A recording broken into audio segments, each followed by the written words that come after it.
How's it going, Geometry Cats? Today we are looking at 2.3 biconditionals and definition. Alright. In the solve it, you used conditional statement. You guys didn't do that. But a biconditional statement is a single true statement that takes a conditional and its converse and combines them. You can write it by saying if and only if. So pretty much it can go either way. If one's true, the other's true. Or if the other's true, then one's true. Okay? You can pause and write it. So let's try this and see if we can rewrite this as a biconditional. What's up? Oh my. Sorry about that, guys. I'm back. So, one second. Alright, so we're going to take the conditional, give a converse, combine them together, and do an if and only if. Alright? So, if two angles have equal measure, then the angles are congruent. Alright, so we have the conditional, if two angles have equal measure, then the angles are congruent. So from last section we learned that the converse is when we take and we switch those two things around, right? Converse is the reverse. So we're going to take our P and Q and we're going to flip-flop them. Again, I'm going to cheat because I type. What do you mean you can't do that? You say that every time. It's fine. I'm going to cheat. I'm going to type it. So who wants to write all that? Well, you guys have to.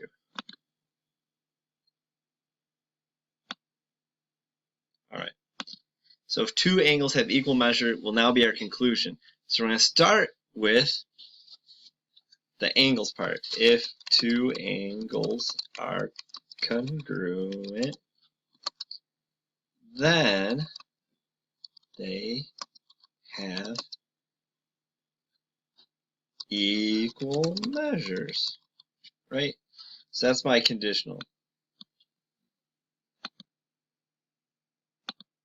Whoa, that's smaller. There we go. So there we go. That's my converse. Now if I want, now I have to make this a biconditional. Alright? So I'm going to have to combine them together to make one. How do you do that? You pretty much write the same way, but you leave out the if. Say two angles have equal measure if and only if they are congruent. Ta-da! Now you could have also wrote it a different way. You could have written it, two angles are congruent if and only if they have equal measure. Because it can go both ways. If you have equal measure, you are congruent. If you are congruent, you have equal measure. It's the same both ways. Then you can do a biconditional.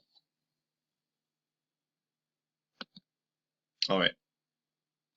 Now for biconditionals, instead of just using one arrow, because it goes both ways, use two arrows. Arrows. I can't make arrows in my hand. So you draw the P if and only if Q. That's how it's read.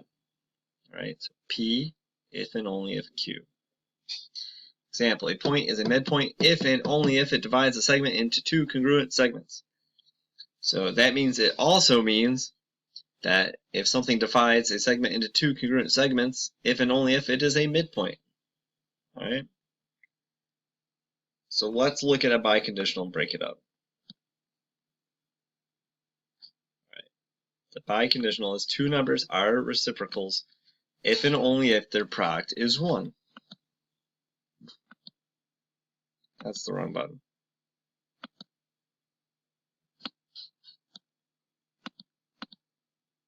So the first time you write it, you pretty much keep it the same, just make it if then. If two numbers are reciprocals, then their product is 1. Make sure that's in there. Right. So that's one way. Now the next way we take it and we write in reverse, the converse. If two numbers have a product of 1, then they are reciprocal. There you go. Ta-da! Hair's funky today. It's about one a day.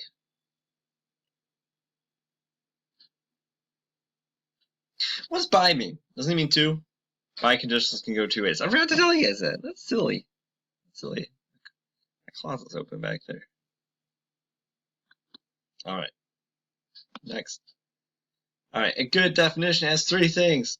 It uses terms that are understood and clearly defined. It avoids terms that are such as large, sort of, and almost. And a good definition is reversible, which means you can write it as a biconditional. Pause this and write it if you need to. Hit pause and write it if you need to. I'm going for it.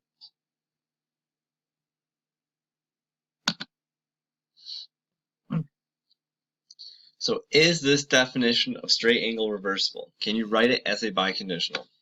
A straight angle is an angle that measures 180 degrees. So to answer if it's a biconditional, we have to ask ourselves, if I write it in reverse, it would still make sense.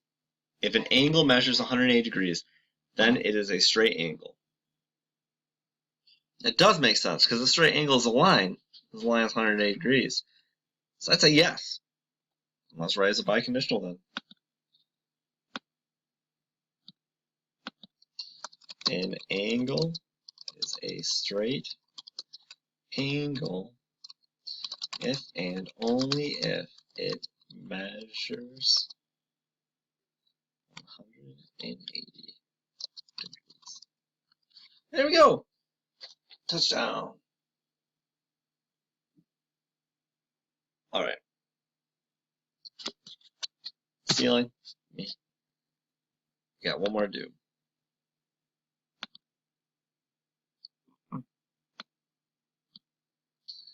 Is the following statement a good definition? Explain. A square is a figure with four right angles. What do you guys think? Yes or no? Say it. Can you be louder? I'll be louder. Alright. No, that's not a good definition. Because, what about rectangle? Is a rectangle four right angles? Are all rectangles squares?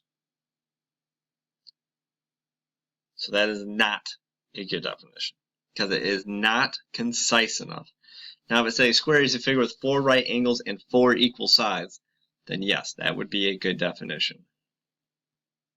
How can you rewrite statement? Obtuse angles have greater measures than acute angles, so it's a good definition. I want you guys to try that one and do it for homework and see what you guys can figure out. It's like I hear someone coming. Ah, they don't want to come in. It's going to do a guest star on the video.